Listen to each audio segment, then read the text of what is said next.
মৰমৰ ছাত্ৰ ছাত্ৰীসকল, স্বাগতম মোৰ ইউটিউব চেনেল পাৱাৰ অফ ৰিডিঙলৈ। আজি মই তোমালোকলৈ লৈ আহিছোঁ ক্লাছ 6ৰ ছ'চিয়েল ছায়েন্সৰ লেচন নম্বৰ 8ৰ কুৱেশ্যন এনচাৰসমূহ।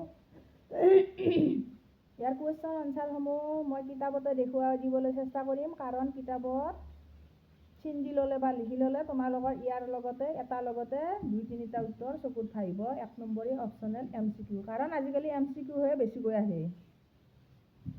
1 নম্বৰত আছিল সভ্যতা বুলিলে কি বুজা? এইটো সভ্যতা বুলিলে কি বুজা?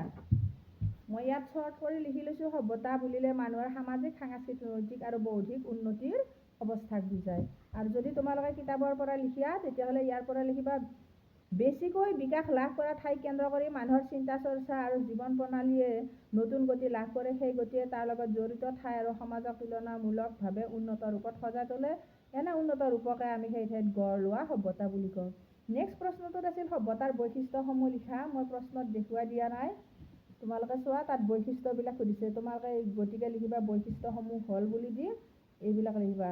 শিল, ধাতু, কাঠ আদি কেঁচা মূল সুলভ আছিল। এইবোৰৰ পৰা শিল্পজাত সামগ্ৰী উৎপাদন আৰু পৰিচালনাৰ সুব্যৱস্থা আছিল। ইয়াত 1 নম্বৰ থাকিলে এটা, 2 নম্বৰ থাকিলে 2টা কাৰণ, 3 নম্বৰ থাকিলে 3টা কাৰণ লিখিবা। মই গোটেইকেইটা মাতি নিদিওঁ। এই গটো দিলোঁ, এই সভ্যতাৰ সাক্ষী বহন কৰা নিৰ্ভৰযোগ্য তথ্য এতিয়াও মজুদ আছে। হয়তো দাঁতি কাষৰীয়া অঞ্চলবোৰৰ মাজত থকা অৰ্থনৈতিক সম্পৰ্ক আছিল লিখিলে হ'ব। গতিকে নেক্সট গড আছিল নীল নদীৰ পাৰৰ কোনটো সভ্যতা গঢ়ি উঠিছিল? তোমালোকে লিখিবা নীল নদীৰ পাৰত মিছৰীয়া সভ্যতা গঢ়ি উঠিছিল। যিকোনো দুটা প্ৰাচীন সভ্যতাৰ নাম মিছৰীয়া সভ্যতা, হৰপ্পা সভ্যতা আৰু চীনা অৰ্থাৎ চীনা সভ্যতা। মই 3টা লিখিলোঁ, মেছ'পটেমিয়া, হৰপ্পা আৰু চীনা সভ্যতা। আৰু কিতাপত যদি চোৱা এইকেইটা। নীল নদীৰ পাৰৰ সভ্যতাটোৰ নাম সুধিছিল, মিছৰীয়া সভ্যতা বুলি ক'লোঁ। টাইগ্ৰিছ আৰু ইউফ্ৰেটছ নদীৰ পাৰৰ সভ্যতাটোৰ যদি নাম আহে, তোমালোকে লিখিবা মেছ'পটেমিয়া সভ্যতা। হুৱাংহো আৰু য়াংচিকিয়াং নদীৰ পাৰৰ যদি সভ্যতাটোৰ নাম আহে চীনা সভ্যতা। গতিকে এই সভ্যতাকেইটাৰ নাম তোমালোকে ইমাৰ্জেঞ্চি গোটেইকেইটা বহীত লিখি থবা। আৰু কিতাপত হ'লেতো মোৰ ফালৰ পৰা ভালেই দেখোঁ, কিতাপত চিন মাৰি দিলে গোটেই হৈ গ'ল। একদম ইম্পৰ্টেণ্ট। মই গোটেইকেইটা কৈ দিলোঁ। যিকোনো দুটা প্ৰাচীন সভ্যতাৰ নাম আমি ইয়াত মাতিলোৱে, গতিকে মেছ'পটেমিয়া, হৰপ্পা সভ্যতা আৰু চীনা সভ্যতা। তাৰ পৰা সভ্যতাৰ নাম লিখি দিলে হৈ গ'ল। নেক্সট আছিলে এইটো সিন্ধু সভ্যতাক আন কি নামেৰে জনা যায়? সিন্ধু সভ্যতা মই ইয়াত লিখি থৈছোঁ। সিন্ধু সভ্যতাক সিন্ধু, হৰপ্পা আৰু সিন্ধু সৰস্বতী নামেৰে জনা যায়। নেক্সট আছিল 6 নম্বৰটোৰ হৰপ্পা সভ্যতাৰ দুখন উল্লেখযোগ্য ঠাইৰ নাম সুধিছিল। তোমালোকে প্ৰশ্নত চোৱাচোন, কিতাপ উলিয়াই লোৱা। ঠাই দুখনৰ নাম হ'ব মহেঞ্জ'দাৰো, কট-ডিজি, ধোলাভিৰা, বানাৱালী আৰু নৌচাৰো। এই দুটা লিখিব নালাগে। মই এই দুটা উত্তৰ তোমালোকৰ কিতাপত দেখুৱাই দি আছোঁ ৰ'বা। তোমালোকে ভাবিবা এইবিলাক কি নাম, গতিকে মই দেখুৱাই দি আছোঁ। কট-ডিজি, নৌচাৰো, কালিবাংগন, বানাৱালী, লুথাল, ঢোলভিৰা, চুৰকুদাতা আৰু আলমগীৰপুৰ। এইকেইটা হৰপ্পা সভ্যতাৰ কেইখনমান ঠাইৰ নাম। তোমালোকে দুখন ভালকৈ মুখস্থ কৰিবা আৰু বাকীকেইখন এনেই চাই থবা, আজিকালি অপশ্যনেলত আহি যায়। নেক্সট হ'ল হৰপ্পা সভ্যতা নগৰৰ গাঁথনিবোৰ কেনেকুৱা আছিল? তোমালোকে লিখিবা হৰপ্পা সভ্যতা নগৰৰ গাঁথনিবোৰ আছিল ইটাৰ। 1 নম্বৰ থাকিলে তেনেকৈ দি দিলেই হ'ব। আৰু যদি 2-3 নম্বৰ থাকে, তেতিয়াহ'লে হৰপ্পা সভ্যতাৰ নগৰৰ ঘটনাটো ইয়াৰ পৰা ইয়ালৈকে লিখিব লাগিব। সেই সময়ত লিখিবা হৰপ্পা সভ্যতাৰ নগৰবোৰ আছিল ইটাৰ 1 নম্বৰত। 2-3 নম্বৰ থাকিলে লিখিবা সেই নগৰবোৰৰ 2 ভাগত ভাগ কৰা আছে গাঁথনিবোৰক। নগৰৰ গাঁথনিবোৰক 2 ভাগত ভাগ কৰিছে দুৰ্গ আৰু নামনি চহৰ। দুৰ্গ চহৰ ওখ অংশ, য'ত ৰাজহুৱা গৃহ যেনে শস্যৰ ভঁৰাল, ৰাজহুৱা স্নানাগাৰ, সভাগৃহ আদি আছিল। এই অঞ্চলতে শাসক শ্ৰেণীৰ লোকসকলে বাস কৰিছিল। নেক্সট 2ৰ শ আছিল সৰস্বতী নদী চমুদকা আছিল। ইয়াত 2ৰ শ সৰস্বতী নদীৰ ঘৰ দুৱাৰ, ৰাস্তা ঘাট আৰু জল নিষ্কাশন। গোটেইকেইটা চমুদকাই মই দেখুৱাই দিম।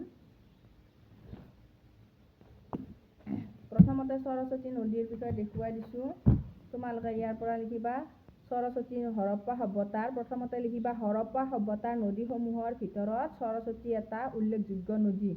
তাৰপিছত লিখিবা এই সৰস্বতী নদীৰ কাষত অসংখ্য ঠাই আছিল যিবোৰ এতিয়াও ভাৰতত ঘগ্গাৰ। প্ৰথমতে লিখিবা হৰপ্পা সভ্যতাৰ নদীসমূহৰ ভিতৰত সৰস্বতী এটা উল্লেখযোগ্য নদী। তাৰপিছত লিখিবা এই সৰস্বতী নদীৰ কাষত, বাকী এনেকৈ লিখি যাবা। খালি এটা ইম্পৰ্টেণ্ট প্ৰশ্ন আহি যাব পাৰে, সৰস্বতী নদীক ভাৰতত কি বোলে? এইটো ঘগ্গাৰ। আৰু পাকিস্তানত কি বোলে? সৰস্বতী নদীক পাকিস্তানত হকৰা। গতিকে ইয়াৰ পৰা ইয়ালৈকে লিখিবা।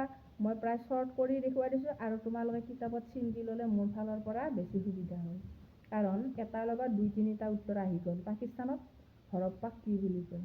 নহয়, সৰস্বতী নদীক হকৰা।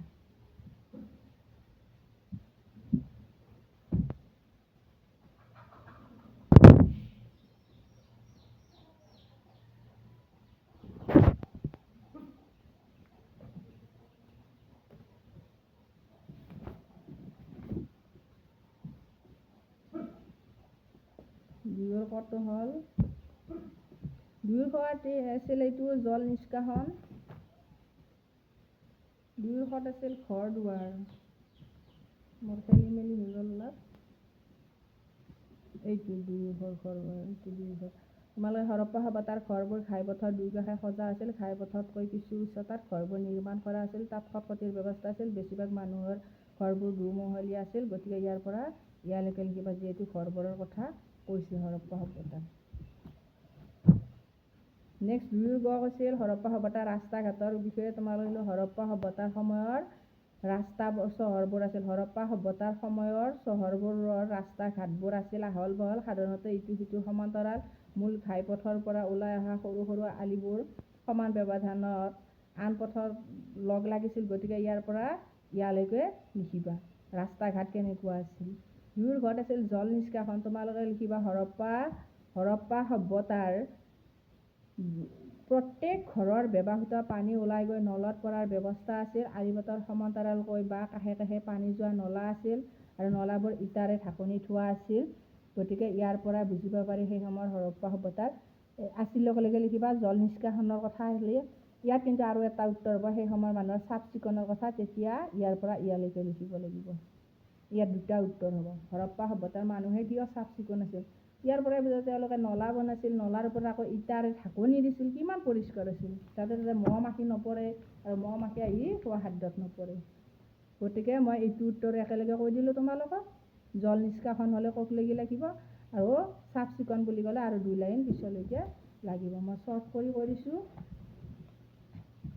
নেক্সট 3 আছিল হৰপ্পা সভ্যতাৰ লোকসকল কি বৃত্তিৰ লগত জড়িত আছিল? উত্তৰ, হৰপ্পা সভ্যতাৰ লোকসকল কৃষি, পশুপালন আৰু হস্তশিল্পৰ লগত জড়িত আছিল। হৰপ্পা সভ্যতাৰ লোকসকল কোন কোন অঞ্চলৰ লগত বাণিজ্য সম্পৰ্ক কৰিছিল?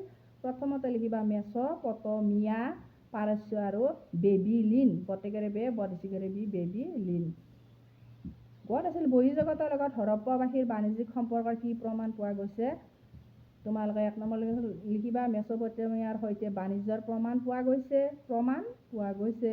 2 নম্বৰ লিখিবা হৰপ্পাৰ পৰাই পোৱা কিছু চিল, দ্বিতীয় স্বদেশীৰে চিল, মোহৰ, মাটিৰ পাত্ৰ, মুদ্ৰা আদি মেছ'পটেমিয়া আৰু পাৰস্যত পোৱা গৈছিল। হৰপ্পাৰ বস্তু মেছ'পটেমিয়াৰ বস্তু পাৰস্যত এইবোৰ পোৱা গৈছিল, যাৰ ফলত ই বাণিজ্যৰ প্ৰমাণ হিচাপে গণ্য হয়। 3 নম্বৰত মেছ'পটেমিয়াৰ চিল মোহৰ হৰপ্পাত পোৱা গৈছে। ইয়াৰ পৰা অনুমান কৰিব পাৰি নে নোৱাৰি? ইখন দেশৰ বস্তু সিখন দেশত, সিখনৰ বস্তু ইখনত যিহেতু পোৱা গৈছে, তেওঁলোকৰ বাণিজ্যৰ সম্পৰ্ক আছিল বুলি। যদি তোমালোকে কিতাপত চাব খোজা, ইয়াত আছে। মেছ'পটেমিয়া আৰু পাৰস্যৰ পৰা উদ্ধাৰ হৈছে। মেছ'পটেমিয়াৰ চিল মোহৰ হৰপ্পাত পোৱা গৈছিল, আৰু হৰপ্পাৰ বস্তুবিলাক মেছ'পটেমিয়াত পোৱা গৈছিল। 2খন দেশৰ সম্পৰ্ক থকা বুলি এনেকৈ গম পায়। নেক্সট 6 নম্বৰত আছিল হৰপ্পা সভ্যতাৰ লোকসকল কি শস্যৰ লগত জড়িত আছিল? হৰপ্পা সভ্যতাৰ লোকসকল বাৰ্লি, সৰিয়হ, শাক পাচলি, ফল মূল, কপাহ আদি খেতিৰ লগত জড়িত আছিল। 9 নম্বৰ হৰপ্পা সভ্যতাৰ সময়ত কোনবোৰ হস্তশিল্প আছিল? হৰপ্পা সভ্যতাৰ সময়ত হস্তশিল্প কোনবোৰ আছিল? হৰপ্পা সভ্যতাৰ সময়ছোৱাত হৰপ্পা সভ্যতাৰ সময়ত মই দিছোঁ সময়ত পোৰা মাটিৰে নিৰ্মাণ কৰা সামগ্ৰী, সোণৰ অলংকাৰ, তামৰ বাচন বৰ্তন, ব্ৰঞ্জৰ সঁজুলি, বয়ন সামগ্ৰী, ইটা, কাঠৰ বস্তু, নাও আদি হস্তশিল্প আছিল। এইটো উত্তৰ মই ইয়াত দেখুৱাই দিছোঁ। ইয়াত এইখিনি তিনিটা উত্তৰ আছে। তেওঁলোকৰ বৃত্তি বুলি ক'লে এই তিনিটা, কৃষি, পশুপালন, হস্তশিল্প। কৃষি বুলি ক'লে এইকেইটা, হস্তশিল্প বুলি ক'লে ইয়াৰ পৰা ইয়ালৈকে, অৰ্থাৎ কি কি বস্তু তেওঁলোকে মাটিৰে বনাইছিল, আৰু পশুপালন কি কি পুহিছিল বুলি ক'লে ইয়াৰ পৰা ইয়ালৈকে। গতিকে এটাৰ লগত ৩-৪টা হৈ যায়। এইটো নাই যদিও এইটো অপশ্যনেলত আহি যাব পাৰে। নেক্সট প্ৰথমত আছিল কিহৰ ওপৰত ভিত্তি কৰি হৰপ্পা সভ্যতাৰ লগত মেচ'পটেমিয়া আৰু ৰোমানৰ সম্পৰ্ক আছে। এইবাৰ মেচ'পটেমিয়া আৰু ৰোমান এইটো সেনেকুৱা হ'ব। মেচ'পটেমিয়া ৰোমানৰ লগত সম্পৰ্ক কৰিছিল কি, বিভিন্ন খননত গম পাইছে, অৰ্থাৎ মাটিৰ তলত কিছুমান বস্তু উদ্ধাৰ হৈছে, তাৰ পৰা গম পাইছে খননত পোৱা বিদেশী মুদ্ৰা, মোহৰ লিপি, শিলমোহৰ প্ৰভৃতিৰ ওপৰত ভিত্তি কৰি হৰপ্পাৰ লগত মেচ'পটেমিয়া আৰু ৰোমান সভ্যতাৰ বাণিজ্যিক সম্পৰ্ক গঢ়ি উঠিছিল বুলি অনুভৱ কৰিব পাৰি। যিহেতু এখন দেশৰ মুদ্ৰা আন এখন দেশত পোৱা গৈছিল। দুয়ো ক'ত আছিল, জীৱিকাৰ বিষয়ে চমু টকা লিখিবলৈ দিছে।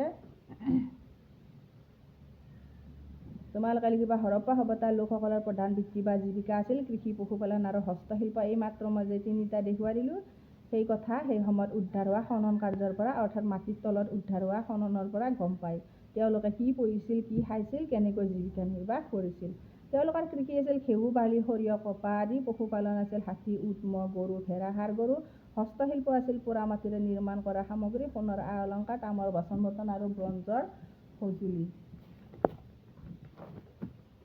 বয়ন সামগ্ৰী, ইটা, কাঠৰ বস্তু, নাও আদি মাটিৰ তলৰ পৰা এতিয়া উদ্ধাৰ হৈ আছে, আৰু এই প্ৰমাণ দিয়ে যে তেওঁলোকৰ জীৱিকাৰ কথা বা তেওঁলোকে এইবোৰৰ পৰাই জীৱিকা নিৰ্বাহ কৰিছিল বুলি গম পায়।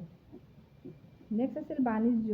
তেওঁলোকৰ বাণিজ্যৰ বিষয়ে চমু টকা, এইটো ইয়াৰ পৰা ইয়ালৈকে লিখিব লাগিব। তেওঁলোকে কি কি বাণিজ্য কৰিছিল, কেনেকৈ বাণিজ্য কৰিছিল, ব্যৱসায় কৰিছিল হৰপ্পা সভ্যতাৰ লোকসকলে নিজৰ অঞ্চলৰ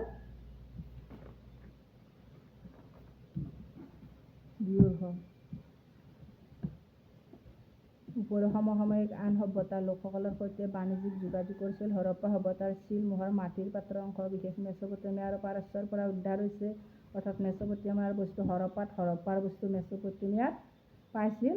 খনন কাৰ্য মানে মাটিৰ তলত পোৱা গৈছিল, ইখন দেশৰ বস্তু সিখন দেশত। মই অলপ আগত এইটো উত্তৰ চমুকৈ কৈ দিছোঁ, গতিকে তোমালোকে চিন্তি ল'বা। নেক্সট আছিল ইউনিকৰ্ণ কি, এইটো লিখিবা। হৰপ্পাৰ চিলমোহৰত এশিঙীয়া জন্তু এবিধৰ প্ৰতিচ্ছবি দেখা যায়, ইয়াকে ইউনিকৰ্ণ বোলে। নেক্সট হ'ল চিলমোহৰত কি কি বস্তুৰ প্ৰতিচ্ছবি দেখা যায়। 1 নম্বৰ দিবা, বহি থকা অৱস্থাত পশুৰে বেষ্টিত পুৰুষৰ প্ৰতিচ্ছবি দেখা যায়।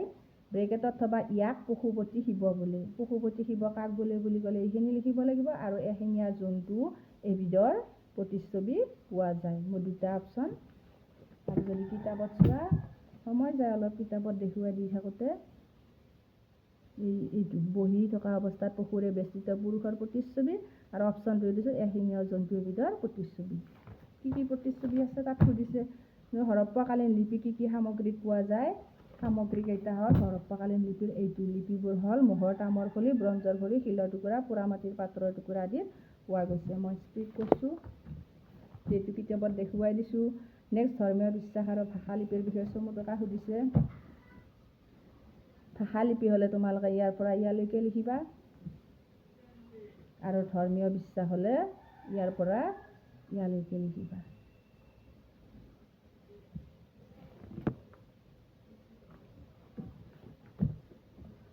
তাৰপিছত হৈছে হৰপ্পা সভ্যতাৰ বেছিভাগ ঘৰ কেনেকুৱা আছিল। তোমালোকে লিখিবা হৰপ্পা সভ্যতাৰ ঘৰবিলাকৰ বেছিভাগ আছিল দুমহলীয়া, প্ৰত্যেক ঘৰৰ লগত চোতাল, শৌচাগাৰ, ৰান্ধনী ঘৰৰ ব্যৱস্থা কৰা হৈছিল। তেওঁলোকৰ ঘৰবোৰ এনেকুৱা আছিল। লগতে আৰু এটা কথা লিখিবা, হৰপ্পা সভ্যতাৰ ঘৰবোৰ ইটাৰে নিৰ্মিত আছিল।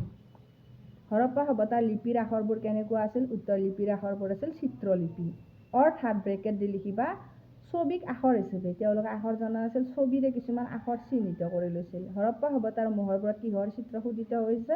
বহি থকা অৱস্থাত পশুৰে বেষ্টিত পুৰুষৰ প্ৰতিচ্ছবি, তাত যে মই দেখুৱাই দিলোঁ সেইটো কথা। মই ভাবোঁ তোমালোকে কেতিয়াবাতে ভিডিঅ'বিলাক চাই কি হ'বা, উৎসাহিত হ'বা বা ভাল পাবা। সেয়েহে মই কিতাপত দেখুৱাই দিছোঁ, যিহেতু ইয়াত এটাৰ লগত 2-3টা কুৱেশ্যন এনচাৰো দেখুৱাই দিব পাৰি। লগতে ইয়াত এটা দেখুৱাই দিবলৈ থাকিল হৰপ্পা সভ্যতাৰ পতনৰ কাৰণ। ইয়াত 4টা আছে, যিকোনো 2টা তোমালোকে মুখস্থ কৰিবা। বহিৰাগত শক্তিৰ আক্ৰমণৰ ফলত, জনসংখ্যা বৃদ্ধিৰ ফলত, ভূমিকম্প বানপানীৰ ফলত হৰপ্পা সভ্যতাৰ পতন হ'ল। যদি ভিডিঅ'টো ভাল লাগিল ছাবস্ক্ৰাইব, লাইক আৰু শ্বেয়াৰ কৰিবা। আৰু তোমালোকে কিতাপত চাই ভাল পোৱা বুলি মই গম পাম যদিহে ছাবস্ক্ৰাইব আৰু লাইক কৰা। তেতিয়াহ'লে এৰিছোঁ, বাই।